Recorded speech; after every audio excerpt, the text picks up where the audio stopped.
Well, hello and welcome to the CSF monthly podcast from me. As always, aiming to keep you up to date with the latest information and data in the field of rheumatology. And in today's podcast, I'm going to discuss two papers that both focus on people with rheumatoid arthritis. First paper from Bartlett and colleagues provides us with the latest data and impact of tofacitinib on fatigue, sleep, and health-related quality of life. You're, I think, all aware that this is a really substantial issue for us in the real world of clinical practice. And the second paper focuses on the most common and important pulmonary manifestation of rheumatoid interstitial lung disease. Again, a really troubling and concerning manifestation of disease when it emerges, and Tardella and colleagues have given us a admittedly retrospective evaluation of the evolution of pulmonary fibrosis in patients receiving JAKi inhibitors comparing to those receiving abatacept. So I hope that'll be an interesting and helpful addition to your clinical knowledge base. And as always, to access detailed summary slides of the papers discussed today, pop along to cytokinesignaling.com, cytokine signaling, all one word. It's a fabulous resource, really will keep you up to date. There's summaries of the key data, the slides you can download and use for your personal purposes, and they're beautifully prepared and really will be most helpful to you. So let me turn to the first paper, which describes the impact of tofacitinib on fatigue, sleep, and health-related quality of life. It's a post-hoc analysis of data from phase 3 trials. Well, the key background here, of course, is that fatigue, as you are well aware, is a common symptom in people with rheumatoid arthritis. It affects almost 80% of patients, and it's described often as overwhelming, unpredictable, severely disabling. And although it's detrimental to health-related quality of life, the clinical significance may often be overlooked. It's also associated with sleep disturbance, with pain, anxiety, and depression, and in turn is associated with some features of rheumatoid, including disease activity, levels of inflammation, and medication side effects. So this is a post-hoc analysis of pooled data from 3 phase 3 studies of tofacitinib, oral scan, oral standard, and oral sync. And it further evaluates the impact of tofacitinib along with conventional synthetic DMARDs and fatigue, sleep, and health-related quality of life. It looks at the associations between fatigue, related PROs and disease activity in RA patients. And the key results, I guess, are summarized as follows. There were significant improvements from baseline in DAS28, ESR, and CDAI, observed versus placebo as early as month 1 and maintained through month 6.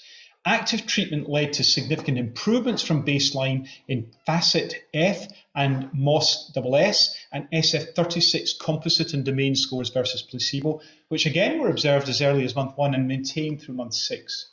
Now, through month 6, more patients achieved improvements from baseline in the MCID and FACIT-F total and SF36 domain scores with tofacitinib as compared with placebo.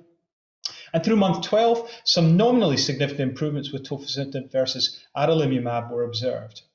Now, with active treatment at month 6, FACIT-F scores were moderately to highly correlated with SF36 composite domain scores, particularly vitality, and moderately correlated with most MOS-SS domain scores, and highly correlated with MOS-SS sleep problems index 1 scores. So what does this mean for us? Well, tofacitinib was associated with significantly greater improvements in fatigue, sleep, and health-related quality of life, including vitality, compared with placebo through month 6, with improvements maintained to month 12.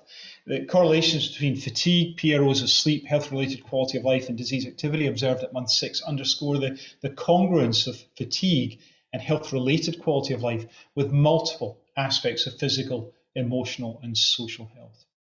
So very helpful in the real world of clinical practice. Now, the second paper is a retrospective study of the efficacy of JAK inhibitors or abatacept on rheumatoid arthritis-related interstitial lung disease. Now, this is an increasingly important area of interest in the last number of years. Interstitial lung disease, ILD, occurs in 1.8% to 67% of rheumatoid arthritis patients.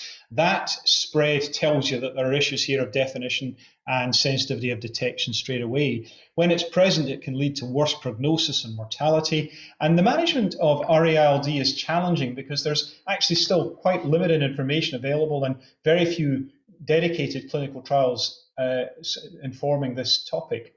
The study aimed to examine the effectiveness of JAK inhibitors or abatacept in people with RA-ILD. The data were extracted from a database dedicated to RA patients referred to Rheumatology Clinic in the Università Politecnica della Marche, an Italian database, 75 patients. And the primary outcome of interest here was an evaluation of the evolution of pulmonary fibrosis in patients receiving JAK inhibitors, 31, compared to those receiving abatacept, 44, using CT high-resolution analysis.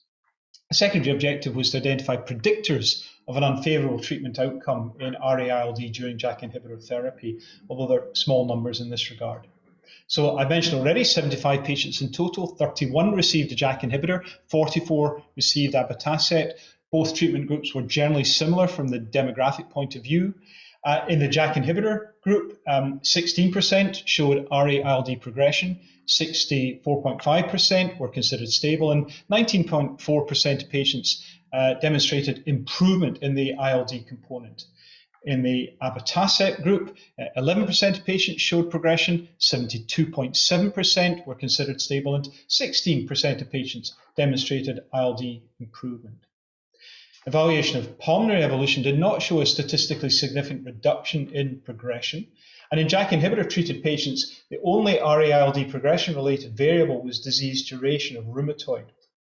In abatacept-treated patients, current smoking habit and concomitant methotrexate treatment were related to ILD progression.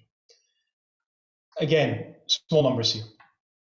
So concluding, the treatment with JAK inhibitor or abatacept was related to stability or improvement in 83.9% and 88.6% of patients respectively. JAK inhibitor-treated patients worsened in only 16% of cases. And RA disease duration was the only variable associated with worsening RA-ILD in the JAK inhibitor-treated patients. From these data, I think prospective studies with a larger cohort are now going to be mandatory to really try and dive more deeply into the results and consolidate our confidence in them. Now, I hope that's been helpful. If you want to look at the publications uploaded this month and access all of the other podcasts and resources, please do head over to cytokinesignaling.com. And as always, thanks ever so much for your attention. Don't forget to subscribe to the podcast and let us know what you think by leaving a review. So I wish you safe and healthy times, and I'm looking forward to the next podcast spent with you. But meantime, enjoy the early summer to come. Thanks very much indeed.